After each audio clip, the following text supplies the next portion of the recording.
అల్లు అర్జున్కు వరుస షాకులు తగులుతున్నాయి. గతంలో ఆల్రెడీ సంధ్య థియేటర్ ఇష్యూలో స్టిల్ ఇప్పటి వరకు కూడా పోలీస్ స్టేషన్కి వెళ్ళి అక్కడ హాజరు కావాల్సినటువంటి పరిస్థితి. అండ్ లేటెస్ట్గా వాళ్ళ నాయనమ్మ కనకరత్నమ్మ గారు కూడా చనిపోవడంతో అక్కడ అల్లు అర్జున్ అట్లీస్ట్ సినిమా షూటింగ్ని సైతం ఆపుకొని వచ్చి ఇక్కడ ఉండడం జరిగింది. అయితే ఇవన్నీ చాలదన్నట్టు ఇప్పుడు కొత్తగా మరో సమస్య కూడా వచ్చి పడింది. అదేంటంటే ప్రముఖ సినీ నిర్మాత అల్లు అరవింద్కి మరియు అల్లు అర్జున్లకు జీహెచ్ఎంసీ అధికారులు నోటీసులు జారీ చేశారు. జూబ్లీహిల్స్ రోడ్ నెంబర్ 45లోని అల్లు బిజినెస్ పార్క్ పేరుతో ఒక బిల్డింగ్ నిర్మించారు. 4 అంతస్తుల వరకు జీహెచ్ఎంసీ నుంచి పర్మిషన్స్ తీసుకున్నారు. అయితే కొద్ది రోజుల క్రితం అదనంగా పెంట్ హౌస్ నిర్మించడంతో అధికారులు నోటీసులు జారీ చేశారు.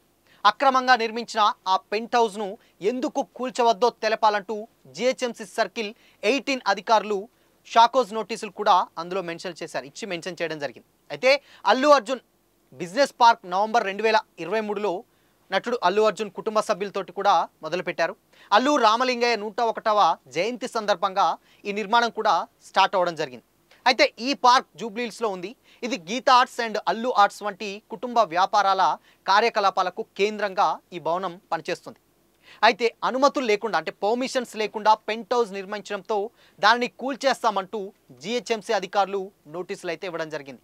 ఇప్పటికే గతంలో ఆల్రెడీ కొన్ని ఇష్యూస్ కూడా ఫేస్ చేయడం జరిగింది అల్లు అర్జున్. ఏదైతే సంధ్య థియేటర్ ఘటనలో ఆల్రెడీ రేవతి అనే ఒక మహిళ చనిపోవడంతో దాని తర్వాత వాళ్ళ బాబు కూడా స్టిల్ ఇప్పటి వరకు కూడా హాస్పిటల్లో ట్రీట్మెంట్స్ తీసుకున్నటువంటి సిచ్యువేషన్స్ కూడా చూస్తున్నాం. అయితే కోర్టు కొన్ని రూల్స్ ప్రకారం ఆ బాబుని అల్లు అర్జున్ చూడకూడదు అని కూడా అందులో మెన్షన్ చేశారు. కానీ ఇప్పుడు దానికి కొంచెం రిలీఫ్ ఇస్తూ ఏంటంటే ఆ బాబుని చూడొచ్చు అన్న దానికి కూడా అప్రూవల్ అయితే వచ్చింది. అండ్ కొద్ది రోజుల తర్వాత అంటే మెల్లిగా వెళ్ళి ఆ బాబును కలుస్తాను అని కూడా అల్లు అర్జున్ అయితే చెప్పడం జరిగింది. కానీ ఇక్కడ ఇంకొక విషయం ఏంటంటే ఆల్రెడీ అటు షూట్ నడుస్తుంది అల్లు అర్జున్ అట్లీ అండ్ రీసెంట్ టైంలో వాళ్ళ నాయనమ్మ కనకరత్నం గారు చనిపోవడం. సో ఇవన్నీ కూడా అల్లు ఫ్యామిలీకి వరుస షాక్లే తగులుతున్నాయని చెప్పొచ్చు. అండ్ లేటెస్ట్గా అల్లు కనకరత్నమ్మ గారి 11వ రోజు నిన్న జరిగింది. సో దాంట్లో కూడా Allu Arjun families and mega family ఇద్దరు కూడా కలిసి పవర్ స్టార్ కూడా దానికి అటెండ్ అవ్వన దృశ్యాలు కూడా మనం సోషల్ మీడియాలో చూస్తున్నాం. బట్ ఇలాంటి టైంలో ఇలాంటి ఒక షాకోజ్ నోటీసులు నిజంగా అల్లు ఫ్యామిలీకి కొంచెం